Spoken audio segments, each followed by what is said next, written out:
Parashat Vayetze, il y a l'histoire de ce songe qu'a eu Yaakov. Et qu'est-ce qu'on lui montre? Bien sûr, on parle d'une échelle, la Torah nous parle d'une échelle, Soulam, Mutzavarza, qui est posée à terre, vers Osho, et sa tête est dans les cieux. Ensuite, il est évident que ce que nous raconte le Midrash, c'est que Yaakov va voir tout ce qui va se passer dans la descendance.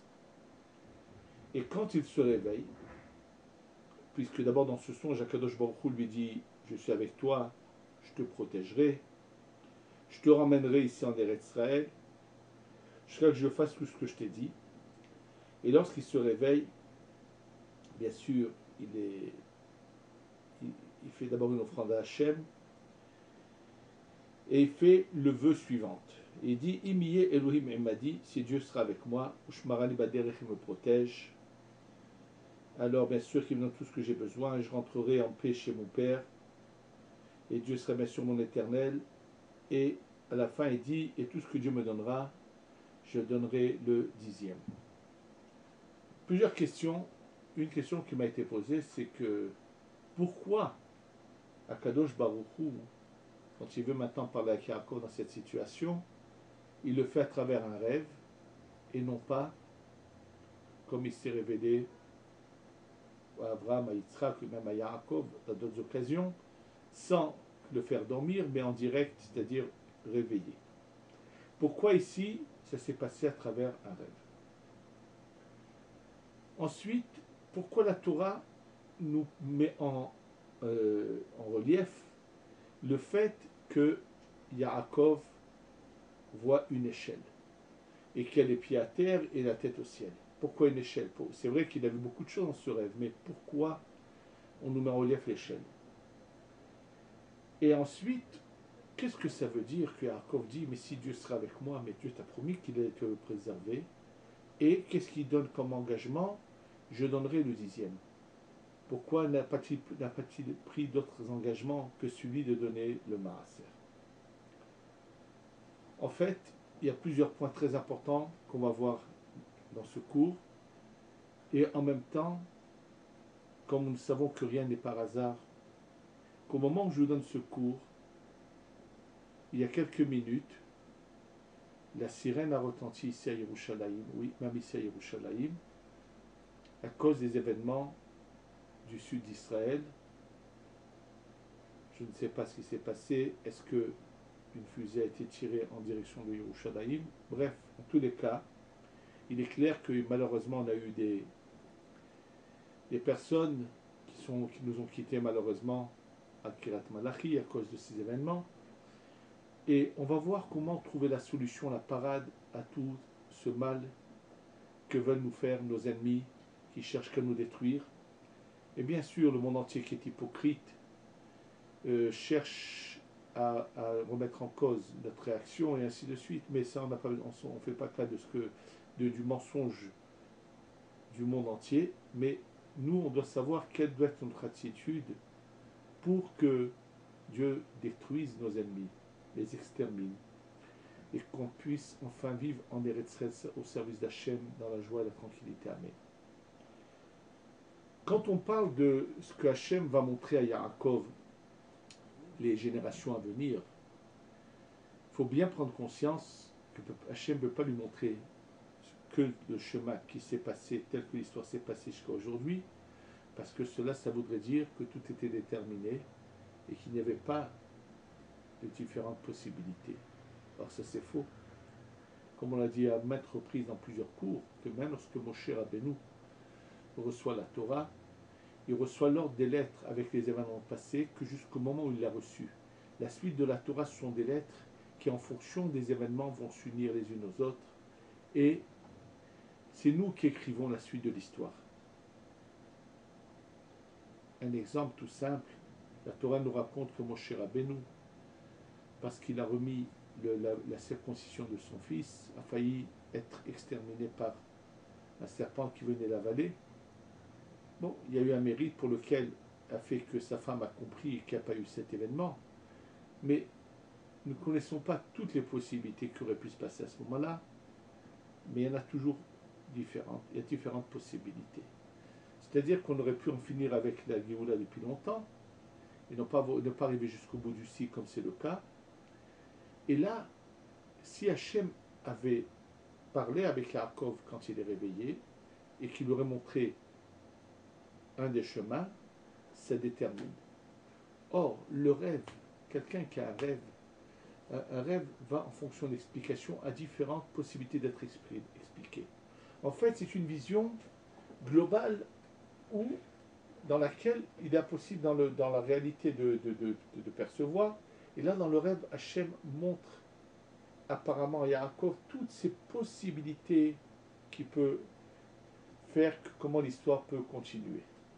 Et d'ailleurs, c'est ce qui va nous expliquer pourquoi Yaakov, avant de mourir, réunit ses enfants. Il est dit dans Parashat Vayehi, il veut leur révéler la délivrance et la Shekhinah parle de lui. Il se met à avoir un doute sur eux. Ils lui répondent non, on est tous d'authentiques croyants comme toi. En fait, Yaakov va tout faire pour mettre en application une des options qui est la plus courte, celle de tout réparer avec ses enfants et d'emmener la Géoula, d'emmener la délivrance. Lui, de son côté, il arrive à ce niveau, mais ses enfants ne sont pas à ce niveau-là, et c'est pour cela qu'au moment, c'est pas juste une révélation, il veut agir, et hop, ça s'arrête. On lui dit au ciel, non, c'est pas possible. On lui fait comprendre que c'est impossible, et ses enfants lui disent, mais nous, tu apprennes à nous avoir un doute en nous, c'est pas que Dieu préserve, ils agissent mal, mais même en agissant bien, il y a différents niveaux. Le niveau que Yaakov veut mettre en application n'est pas là, donc ça ne peut pas se passer ainsi. Et donc, c'est déjà la première chose pour laquelle les révélations se font à travers un rêve, pour que toutes les options soient ouvertes. Bien sûr que celle que nous vivons, que nous avons vécue à travers l'histoire jusqu'à nos jours, c'est une option qu'a vu Yaakov, mais nous ne connaissons pas toutes les autres possibilités que nous avons ratées. Peut-être qu'il y en avait qui étaient pires et que ça aurait peut-être été déjà la fin de Chas Shalom de ce cycle. Nous ne savons pas quelles étaient toutes les différentes options. Et donc c'est pour ça que c'est dans le rêve. Maintenant, ce qu'on veut montrer à Yaakov, et c'est ça ce que la Torah met en relief et nous veut nous enseigner, le mot Soulam a la valeur numérique du mot Mammon, l'argent. Soulam, sa mère c'est 60, Vav c'est 6, ça fait 66, le Lamed c'est 30, ça fait donc 96, le Mem c'est 40, ce qui fait 136. Quand on prend la valeur numérique du mot Mammon, même ça fait 80, Vav ça fait 6, 86, plus 50, 136. C'est la même valeur. Et là, nous est donné un enseignement. L'argent a deux manières d'être utilisé. Soit il est les pieds à terre, soit il a la tête dans le ciel. Et ça, on va tout de suite expliquer à travers plusieurs faits qu'on va ramener, et surtout on va ramener à la fin du cours les paroles de Rav Dessler dans son Mertav Eliyahu, dans une lettre qu'il a écrite lui-même, et qui est vraiment impressionnante, qu'on va voir, qu'on va lire ensemble, Be'ezrat Hashem. Et on va comprendre maintenant à travers ça que, étant donné qu'on vient de faire des révélations Yaakov sait pertinemment, comme on l'a expliqué dans notre cours, que ce n'est pas une prophétie qu'on lui donne à transmettre, mais Dieu s'engage vis-à-vis de lui. Et quand c'est un engagement de Dieu vis-à-vis d'un individu, il peut perdre cet engagement d'Hachem si sa conduite n'est pas la meilleure. Et c'est pour ça qu'il dit, si je ne ferai pas d'erreur qui me fasse perdre ce que Hachem m'a promis, donc même si je fais des erreurs qui risquent de me faire perdre, prend ici Yaakov un engagement qui sait que cet engagement va pouvoir surmonter et dépasser la possibilité de ces erreurs. Quel est cet engagement? C'est que je vais donner le maaser de ce que je vais gagner. L'engagement de donner le maaser va venir, c'est un engagement que prend Yaakov pour que même si je commets des erreurs, la promesse de Dieu pourra quand même tenir si je prends cet engagement. D'ailleurs, j'ai vu dans le Sefer Shulchan HaTahor de Rabbi Aaron Roth, l'auteur du Shomer Emunim, qui ramène, mais il ne donne pas la référence, que pourquoi après Yaakov, dans la paracha d'après, va avoir malheureusement un combat avec l'ange, c'est parce qu'il n'aura pas appliqué à 100% cet engagement. Et que s'il avait appliqué à 100% l'engagement de donner le maaser, il aurait évité ce combat avec l'ange. C'est ce que je viens de voir dans le Sefer Shulchan Aruch. Et pour comprendre ce que cela signifie, je vais vous citer plusieurs faits mentionnés dans le Midrash et dans la Gemara. Dans le Midrash Rabbah sur Parashat Behar, il est dit qu'à l'époque de Rav Tanchuma, malheureusement, il y a un manque de pluie, donc ça met en danger tout le monde, et bien sûr, comme ils font des tfilotes et que la pluie ne vient toujours pas, donc il est décidé de, comment on appelle ça, de jeûner. On fixe un jour de jeûne que tout le monde devra jeûner, première fois, avec des prières, deuxième fois avec des prières, et toujours la pluie ne tombe pas. Troisième fois, au moment du jeûne et de la prière, il se met à leur dire, je vous demande de faire au-delà de vos efforts. Chacun fasse des mitzvot de la manière encore améliorée. Il leur parle, il leur dit, écoutez, vous ne voulez pas qu'on creuse vos tombes, alors il faut agir. Et il y en a un qui entend ça, il est touché par les paroles du Rav, et comme lui, il a quand même du bien, et il se met à distribuer son bien, vouloir donner de la tzaka sans limite, bien sûr de la charité sans limite. Et il rencontre son ex-femme, avec laquelle il avait divorcé parce qu'il avait beaucoup souffert avec elle, et elle lui dit qu'il sache que depuis le jour où elle a quitté sa maison, elle n'a jamais vu de bien. Bon, elle n'avait pas su apprécier ce qu'elle avait malheureusement, elle l'avait fait souffrir, et pourtant, maintenant elle est dans la tristesse, et lui, comme ce qu'a dit, le Rav l'a touché, et bien sûr, il décide de lui venir en aide, il lui donne de l'argent. Quelqu'un qui voit ça se met à penser des choses malsaines, qui sont fausses, bien sûr, et quoi se met-il à penser? Que cet homme a tout simplement trompe sa femme actuelle et retrouve son ex-femme, c'est pour ça qu'il lui donne de l'argent. Il va tout de suite chez Rav Tanchuma et lui dit, tu sais quoi, Rav, j'ai vu quelque chose qui ne me paraît pas très bien, et que c'est peut-être la cause pour laquelle on a des problèmes de pluie. Il dit, qu'est-ce que tu as vu? Il lui raconte les faits. Rav Tanchuma appelle cet homme et le questionne. Comment ça se fait que tu as donné de l'argent à ton ex-femme? Il dit, Rav, tu nous as dit dans ton cours, tu nous as expliqué qu'il fallait faire des efforts particuliers. C'est ce que j'ai fait. Bien qu'elle m'a fait souffrir dans mon passé, j'ai oublié tout ce que j'avais souffert avec elle et j'ai eu pitié d'elle, je l'ai aidée. Tout de suite, Rav Tanchuma a dit les choses suivantes. C'est marqué Beotasha à ce moment-là. Higbiya Rav Tanchuma panav la shamayim. Rav Tanchuma levait sa face au ciel. Ve'amar lifnei HaKadosh Baruch Hu, il a dit devant l'Éternel. Ribono shel olam, maître de l'univers. Ma zeshu basar vadam ve'achzari. C'est un homme qui n'est pas quelqu'un de parfait et qui a des défauts. Et pourtant, il n'est pas obligé de la nourrir à son ex. Il a eu pitié d'elle, il lui a donné. Nous, qui sommes tes enfants, les enfants d'Abraham, Yitzhak et Yaakov, et que nous sommes dépendants de toi pour notre survie, pour avoir de quoi manger, à plus forte raison que tu devrais avoir pitié de nous. Et tout de suite, à ce moment-là, des nuages sont venus et la pluie est descendue.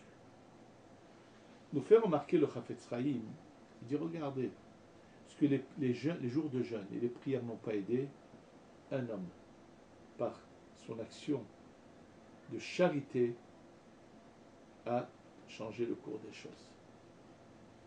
On a juste il faut bien comprendre, et c'est ça ce qu'on verra dans Rav Dessler, on va le voir tout de suite, deux histoires semblables, une dans le Midrash, une dans la Gemara, jusque dans la Gemara, avant de commencer à raconter une histoire vraiment semblable à celle du Midrash qu'on va voir tout de suite, la Gemara dit dans Masechet Bava Batra, Daf Yud, la même manière que les dépenses qu'un homme va faire combien il aura d'argent à gagner, à dépenser et fixé à Rosh Hashanah, c'est combien il va perdre aussi et fixé à Rosh Hashanah. Alors, mais comment l'homme peut éviter de perdre cet argent? C'est ça ce qu'on va voir à travers ces deux histoires. Parce que c'est le Maradé raconte dans Baba Batra, mais la même histoire se trouve dans le Midrash. Rabbi Shimon ben Yochai, la nuit de Rosh Hashanah, rêve que ses neveux vont être taxés par le service des impôts de leur époque du roi de 600 pièces, je ne sais pas, des pièces de je ne sais pas de combien, de grosses valeurs. Et donc, il va aller régulièrement les embêter, leur dire, allez, donnez de la tzedaka, et vous verrez que vous n'allez rien perdre, et si vous perdez, moi je vous les rends. Au moins lui, Rabbi Shimon Yochai, il a eu la chance que ses neveux étaient assez respectueux et ne l'ont pas envoyé promener en lui disant ne nous fatigue pas.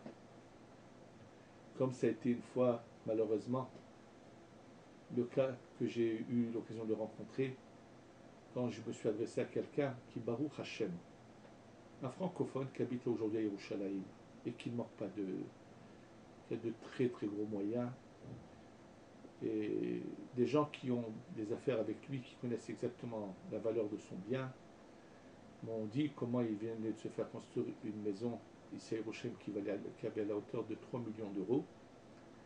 Et lorsque, tout simplement, comme je le connaissais, j'avais l'occasion de le connaître à l'étranger, et que le collègue était en difficulté, donc il m'est venu tout simplement à l'esprit de l'appeler, de lui demander est-ce qu'il faudrait faire un prêt, pas un don.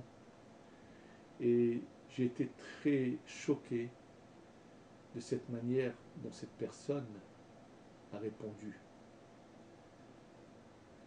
Mais il ne sait pas que malheureusement c'est lui qui a perdu, comme on va le voir tout de suite, il ne sait pas combien il a perdu par ce refus. Et donc, l'histoire donc de Rabbi Shimon Yochai, il va régulièrement les embêter, à chaque fois il lui donne. Et voilà qu'en fin d'année, juste avant le mois de Elul, avant Rosh Hashanah, ils sont mis en prison par le service des impôts et on leur demande 600 pièces en question. Rabbi Shimon ben Yochai fait le compte de combien ils l'ont donné jusqu'à présent, il arrive à 594. Alors il va les voir en prison, il leur dit donnez-moi juste 6 pièces et je vous sors de là. Ils ont dit mais pas du tout, il veut 600 pièces. Il dit donnez-moi 6 pièces et je vous sors de là. Il dit va à la maison, à tel endroit, prends-les. Il va voir le responsable, il lui dit voilà, je te donne ça, tu les sors. Il lui dit d'accord.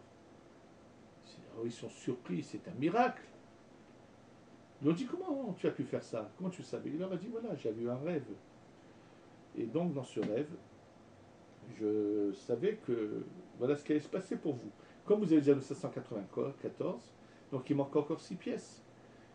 Alors ils m'ont dit, mais il fallait nous le dire, on te les aurait données intégralement, on n'aurait pas eu besoin d'aller en prison, on n'aurait pas eu besoin de souffrir. Et puis ces 6 pièces, c'est dommage, elles sont allées finalement aux impôts, lequel est la tzaka.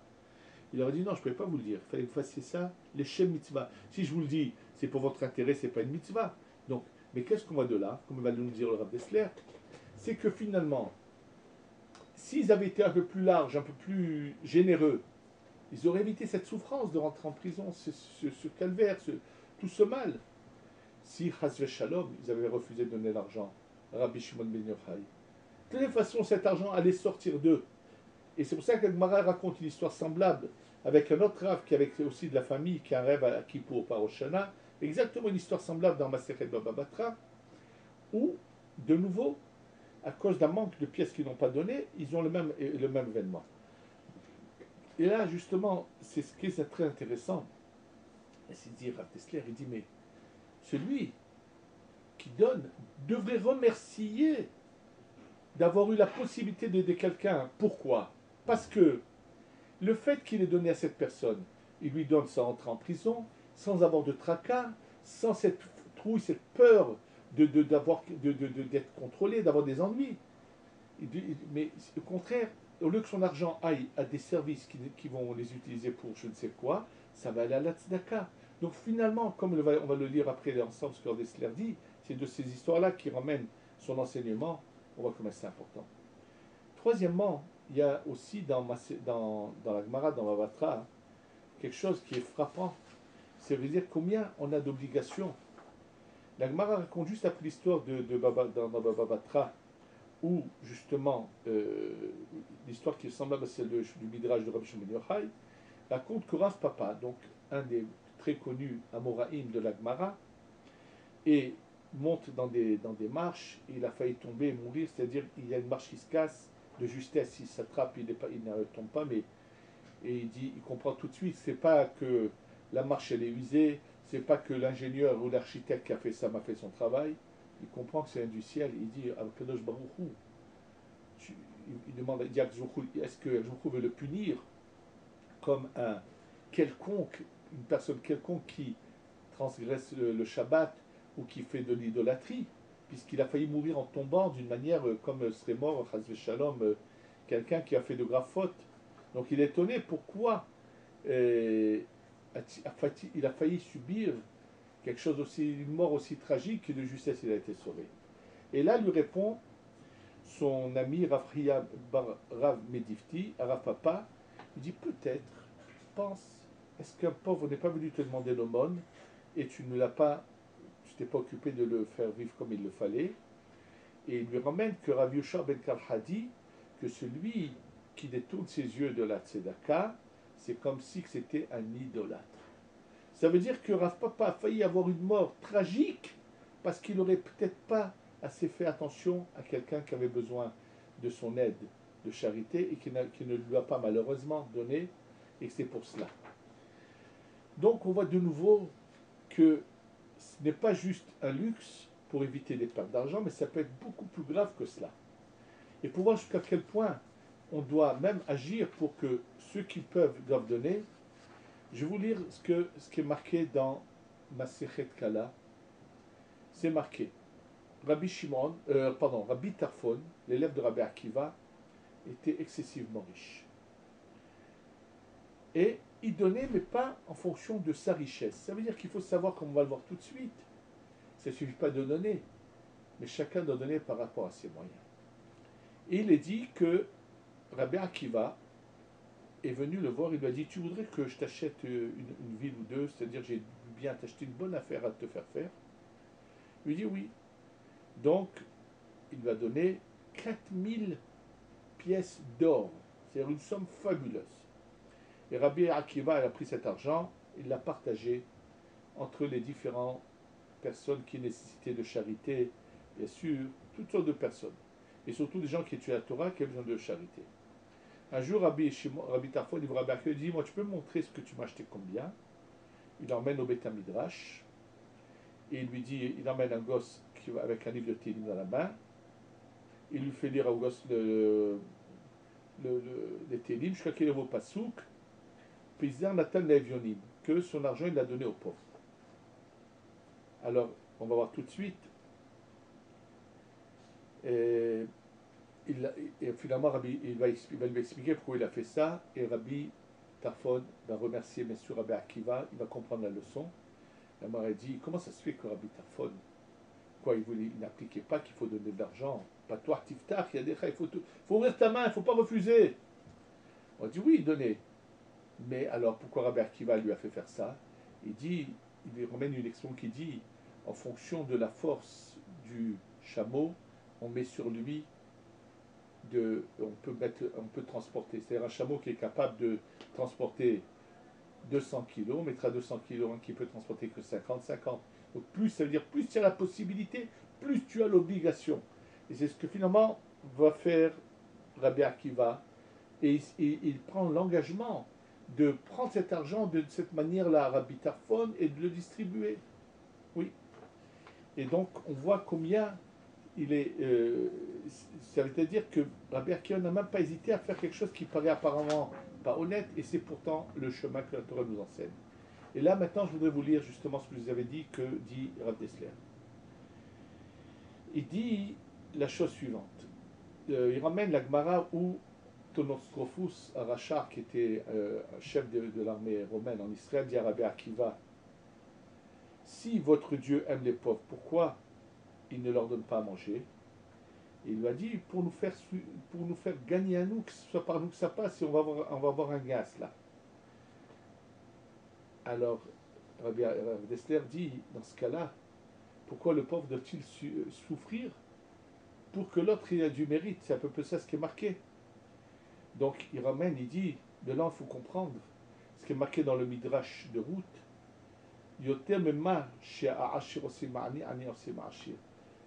Le bienfait que fait le pauvre avec le riche est plus grand que le bienfait que fait le riche. Quand tu donnes, quelqu'un vient te demande de l'aide, tu dois le remercier qu'il soit venu te voir pour cela, parce qu'il te fait un plus grand bienfait que toi tu ne le lui fais. Et c'est ça ce qu'il dit, il ramène justement que ceux qui ne donnent pas cet argent qu'ils auraient dû donner, finalement cet argent va les quitter et va aller à des mauvaises causes.